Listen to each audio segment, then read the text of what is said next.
Una noche fría en el trabajo mientras platicaba con mi compañera, los temas fueron cambiando de menos a más hasta que llegamos a las historias paranormales y me contó algo que me puso la piel chinita.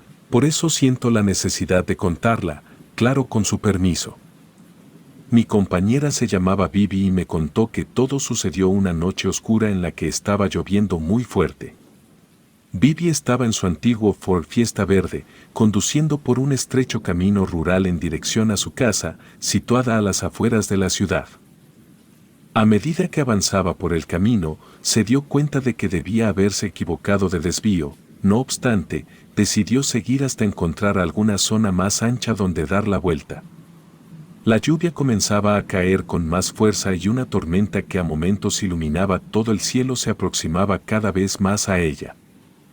Mientras conducía a través de la tormenta, Vivi se sumergió en sus pensamientos, recordando la tarde que había pasado con sus amigos. En ese momento, sin pensarlo, su coche comenzó a tambalearse y se detuvo en medio del camino. Así que ella comenzó a preocuparse mientras intentaba arrancarlo sin éxito.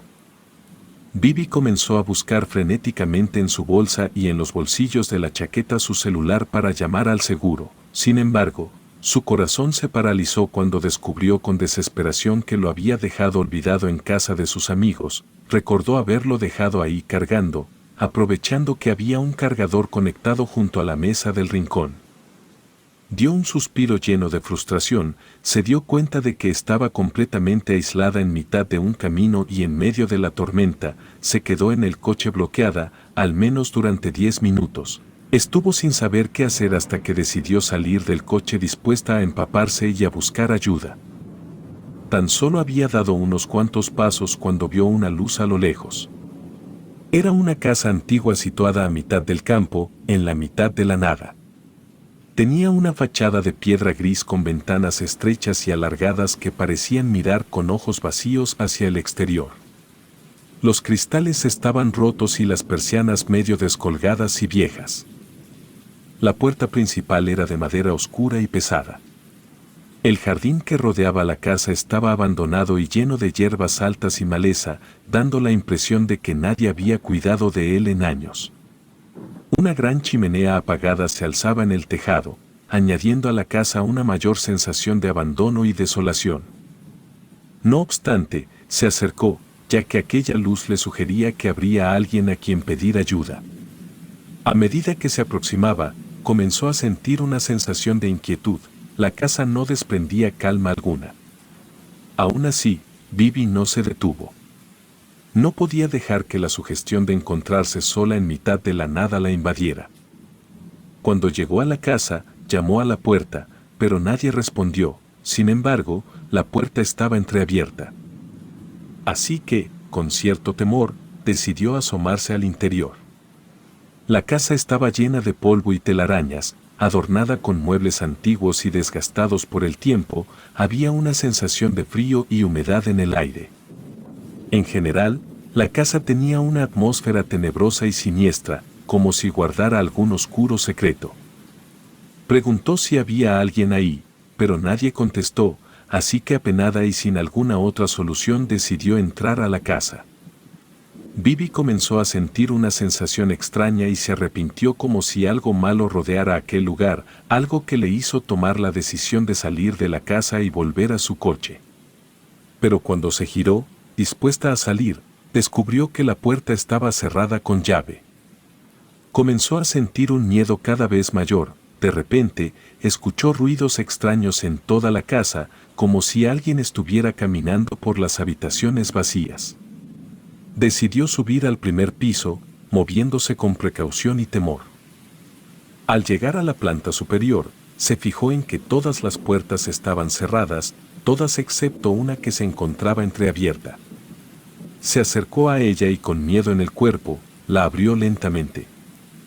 En el interior de la habitación, tan solo había una cama y una silla. Sin embargo, cuando avanzó unos pasos hacia el interior, se dio cuenta de que había una caja de música en un rincón.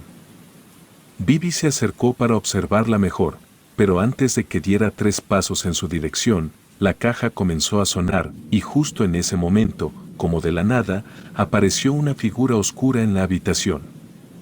Bibi salió corriendo a toda velocidad de la habitación, escaleras abajo, decidida a escapar de aquella casa. Pero cuando llegó a la puerta principal, recordó con terror que estaba cerrada con llave. El pánico que comenzó a sentir en su cuerpo no le permitía quedarse ahí un segundo más. Con determinación, Bibi buscó una manera de escapar, corrió por toda la casa buscando una ventana o una puerta trasera que pudiera estar abierta. Pero todas estaban cerradas, no encontraba una salida. Finalmente, se dio cuenta de que su única opción era terminar de romper alguna de las ventanas y escapar por ahí. Con la ayuda de una de las viejas sillas de la casa, Bibi terminó de romper uno de los cristales de la ventana que había junto a la puerta. Salió aterrada de la casa con la mala suerte de hacerse un pequeño corte en la pierna derecha con uno de los trozos de cristal que quedaron sujetos al marco de madera de aquella vieja ventana. Bibi caminaba mientras el viento y la lluvia golpeaban su rostro, lejos de esa casa. No podía dejar de temblar de miedo, sabiendo que había escapado por poco de un destino aterrador. Llevaba 15 minutos caminando sin rumbo bajo la única luz parpadeante de la tormenta, cuando decidió ir a casa de Javier, un chico que vivía unos kilómetros antes del camino que había tomado por error y con el que desde niña había tenido siempre una conexión muy especial. Después de deambular por más de 2 horas bajo la lluvia, logró llegar a casa de Javier. Tocó el timbre con las pocas fuerzas que le quedaban, se abrió la puerta y Bibi no pudo contener las lágrimas al ver a Javier. Él, al ver el estado en el que se encontraba, la tomó en sus brazos y la llevó al interior de su casa. Una vez dentro, mientras Javier curaba su herida, ella comenzó a contarle todo lo que le había sucedido y cómo logró escapar de aquella casa que parecía el mismo infierno. Javier escuchaba con atención cada palabra de su amiga y prometió ayudarla. Después de una ducha, ropa limpia y algo de cenar, Bibi se quedó dormida en el sofá mientras charlaba con Javier. Javier la despertó y le dijo que se acostara en una de las habitaciones para que estuviera más cómoda y que cualquier cosa que necesitara estaría al pendiente. A la mañana siguiente, se despertó con una sensación de alivio, se encontraba a salvo en casa de su amigo. Pero, a pesar de todo, su mente aún estaba obsesionada con lo ocurrido la noche anterior. No podía dejar de pensar en aquella caja de música que empezó a sonar sola y en la figura oscura que apareció en la habitación. Javier, al ver que su amiga no podía dejar de pensar en lo ocurrido, decidió ayudarla a encontrar respuestas.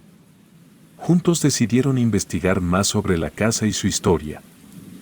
Comenzaron a buscar información en los archivos históricos del ayuntamiento y descubrieron que la casa había sido construida a principios del siglo XIX y había sido habitada por varias familias a lo largo de los años. Aún así, lo que descubrieron fue aún más curioso de lo que esperaban. En uno de los archivos figuraba que la casa había sido derribada hace más de 50 años debido a que el propietario anterior, Carlos, había llevado a cabo un gran número de asesinatos en esa casa. Tras su muerte, causada por un paro cardíaco mientras dormía, la verdad de sus crímenes salió a la luz y la casa fue derrumbada con su cuerpo en el interior, enterrado entre los escombros. Bibi y Javier no podían creer lo que estaban leyendo. ¿Cómo era posible que la casa en la que ella había estado atrapada aún existiera? Si había sido derribada hace tanto tiempo, quizás sería un error de aquel documento, pensaron. Decididos a descubrir la verdad detrás de lo ocurrido, Bibi y Javier decidieron indagar más sobre lo que en aquellos documentos se describía. Con la ayuda de la luz del día, se dirigieron al lugar señalado en los archivos, cerca del lugar donde el coche de Bibi se había averiado. Sin embargo, al llegar ahí, se encontraron con una escena desconcertante, no había ni rastro de la casa. Ni una sola construcción o indicio de que ahí hubiera existido alguna vez una vivienda. Bibi, atónita, juraba que lo que le había sucedido era real, que no se lo había inventado. Javier, sintiendo un escalofrío recorrer su espalda, le creyó a su amiga. Perplejos mientras se alejaban de la zona, varios kilómetros en busca de cobertura para poder llamar a la grúa del seguro de Bibi, decidieron marcharse y volver por la noche, dispuestos a descubrir la verdad detrás de aquella misteriosa casa. Ella estaba preocupada, no sabía si volvería a ver aquella casa que le causó tanto terror, mientras Javier no paraba de darle vueltas a lo que su amiga le había contado, sobre una casa que según los archivos y sus propios ojos horas antes, ahí parecía no existir. A pesar de sus dudas, ambos estaban decididos a descubrir la verdad detrás de aquel inexplicable suceso. Horas después de ponerse el sol, Bibi subió al coche de Javier y se pusieron rumbo hacia aquel lugar con esa mezcla de inquietud y escepticismo. A medida que se acercaban, el cielo estaba más cubierto de nubes y una tormenta amenazaba con estallar en cualquier momento. No lo podían creer, pararon el coche justo donde el Ford Fiesta de Bibi se había averiado, y a lo lejos se podía ver la misma luz que ella había visto. Se miraron incrédulos, pero decidieron acercarse a la casa que allí estaba, como si nunca se hubiera ido. Bibi, que había sufrido una infancia traumática debido a la pérdida de su padre en extrañas circunstancias, se sentía aterrorizada al recordar lo sucedido 24 horas antes. Por otro lado, Javier, que había sido testigo de cómo su amiga llegó huyendo de esa casa, estaba decidido a protegerla a toda costa. Llegaron frente a la puerta, y los restos de sangre procedentes de la pierna de Bibi seguían manchando aquel trozo de cristal que le hirió cuando escapó por la ventana. La puerta, de nuevo, estaba entreabierta, como si alguien o la misma casa los estuviera esperando. Con cuidado y temor, Javier abrió la puerta y pasó al interior de la casa, mientras Bibi todavía permanecía fuera. Javier agarró la silla que había utilizado Bibi para ayudarse a escapar y la utilizó para trancar la puerta y evitar que el aire o cualquier cosa paranormal la cerrara de nuevo. Una vez dentro, subieron las escaleras y al llegar a la habitación donde se encontraba la cama y la silla, la puerta se cerró detrás de ellos. Bibi se aferró a la mano de Javier, temblando de miedo. De repente, la caja de música comenzó a sonar y apareció la figura que Bibi ya había visto. Era la figura de un hombre con rasgos desgastados y la piel pegada a los huesos. Parecía que aquel hombre se acabara de levantar de su tumba muchos años después de morir. Javier no podía creer lo que veía. Ambos comenzaron a temblar y Bibi dio un grito de terror, pero trató de ser valiente. No entendían quién era ese hombre, y cómo era posible que tuviera el poder de hacer desaparecer aquella casa a la luz del día. Antes de que Javier tuviera tiempo de hacerse más preguntas, aquella figura comenzó a hablar con una voz grave y fría. Les reveló que fue el último propietario de la casa. Entonces, Javier supo que era cierto lo que decían las escrituras, mientras aquella criatura llamada Carlos relataba cómo había encontrado en aquella solitaria casa en el campo el lugar perfecto para seguir llevando a cabo sus macabros actos gracias a una fuerza oscura que había sobrevivido en él. Dándole vida a sus restos y otorgándole un poder sobrenatural, Carlos fue uno de los asesinos en serie que más terror causaron muchos años antes en aquel lugar. Había sido siempre una persona solitaria y enfermiza. Tras su muerte, descubrieron que su madre lo maltrataba física y psicológicamente desde el mismo momento de nacer. La obsesión por el poder, el control y el asesinato se había convertido en su manera de obtener venganza contra su madre. Elegía a sus víctimas por el color de su coche, el verde era el color favorito de su madre. Carlos podía controlar la energía de aquel lugar, gracias a un pacto que había hecho con el mismísimo Lucifer, quien le permitía hacer aparecer su vieja casa durante la noche, creando una gran tormenta a su alrededor y parando los coches de sus víctimas que se veían atraídas hacia la luz de la casa. Así quedaban solos y sin cobertura en mitad de la tormenta y era cuando el asesino se disponía a matarlos para seguir sus instintos y como ofrenda al diablo. Javier reaccionó rápidamente y tomó la silla de la habitación con todas sus fuerzas. La rompió en los huesos de la criatura, aturdiendo al asesino y permitiéndoles aprovechar ese momento para escapar de la habitación. corrieron hacia la puerta principal. Aunque al llegar a ella, se dieron cuenta de que la silla que habían dejado sujetando la puerta ya no estaba ahí. El asesino, de alguna forma, había retirado la silla y había cerrado la puerta sin pensarlo. Javier tomó la silla de nuevo y la utilizó como arma para golpear al asesino y distraerlo, mientras ambos se lanzaban por la ventana que ella se había encargado de romper la noche anterior. Una vez fuera de la casa, ambos corrieron hacia el coche, con el corazón latiendo a 1000 por hora. El susto y el miedo que habían sentido seguía presente en sus cuerpos. Vivi y Javier estaban conmocionados y no podían creer lo que habían vivido. Mientras conducían, se dieron cuenta de que quizás una forma de acabar con todo era quemando la casa con el asesino dentro. Con el objetivo de comprar varias latas de gasolina, se dirigieron a la gasolinera más cercana, situada a varios kilómetros de ahí. El encargado de la gasolinera, curioso, les preguntó para qué necesitaban tanta gasolina, como si de algo preparado se tratara. Vivi respondió con una excusa elaborada. Le comentó que un amigo se había quedado varado en mitad de la autovía sin gasolina y necesitaban ayudarle lo antes posible. Con las latas de gasolina en el coche y una caja de cerillas, regresaron a la casa, con un solo objetivo en mente: acabar con ese horrible ser asesino, de una vez por todas. Al llegar, vieron que la casa seguía ahí, con la luz encendida y de nuevo con la puerta entreabierta, como si aquella criatura maligna los estuviera esperando de nuevo, escondida en algún rincón de la casa.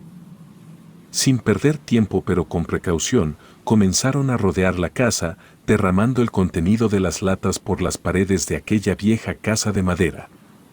Mientras Javier lanzaba latas abiertas por las ventanas, Vivi sacó del bolsillo de su chaqueta los cerillos que acababan de comprar. Encendió una cerilla y se quedó mirando a Javier, esperando una señal. Justo cuando la última lata todavía se encontraba en el aire, Javier hizo un gesto a Vivi, y ésta lanzó la cerilla prendida hacia un charco de gasolina que se había formado junto a la puerta. En tan solo un instante, las llamas se propagaron con rapidez, rodeando la casa y generando varias explosiones en su interior.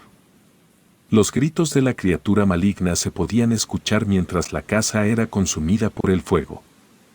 Tanto Javier como Vivi quedaron paralizados junto al coche, observando cómo aquella horrible pesadilla parecía llegar a su fin. Pasaron más de 15 minutos observando las llamas. Cuando se miraron y sin decir ni una sola palabra, se marcharon. Tras varios días de inquietud, Vivi y Javier decidieron volver en mitad de la noche. Cogieron el coche y partieron de nuevo hacia aquel lugar, con el objetivo de asegurarse de que realmente todo había terminado. Y sí, así fue. Cuando llegaron ahí, no había ni rastro de la casa, ni siquiera de las cenizas de lo que había sido quemado. Todo era un campo vacío, como si aquello nunca hubiera pasado. Con el alivio de haber superado aquel desagradable suceso, Vivi y Javier se abrazaron con fuerza, compartiendo un momento de calma y gratitud por haber escapado de aquella retorcida pesadilla. En ese momento, la tensión que había existido siempre entre ellos finalmente se liberó con aquel abrazo, provocando una larga mirada en la que sintieron una profunda conexión. Tras varios segundos de química explosiva sabían que ese era el sello final de una historia que los uniría para siempre. Cabe mencionar que el día de hoy Javier es esposo de mi amiga Vivi. Después de aquello, se subieron al coche y se pusieron en camino. Mientras Javier conducía, Vivi comenzó a reírse sola, como al comienzo de esta historia, pensando en la cara que pondrían sus amigos cuando diera la noticia de que por fin había encontrado a la persona con quien compartir su vida. Y bueno, después de aquella horrible experiencia no le pasó nada similar y ambos se sintieron felices, porque sabían que habían salvado a muchos conductores que tomaran esa ruta. La verdad, la historia de mi amiga me dio escalofríos y me recordó que el mal existe y que aunque a veces la gente mala muera, no significa que dejaron de hacer mal desde el más allá, con ayuda del diablo. Relato escrito y adaptado por Andrea Lezama.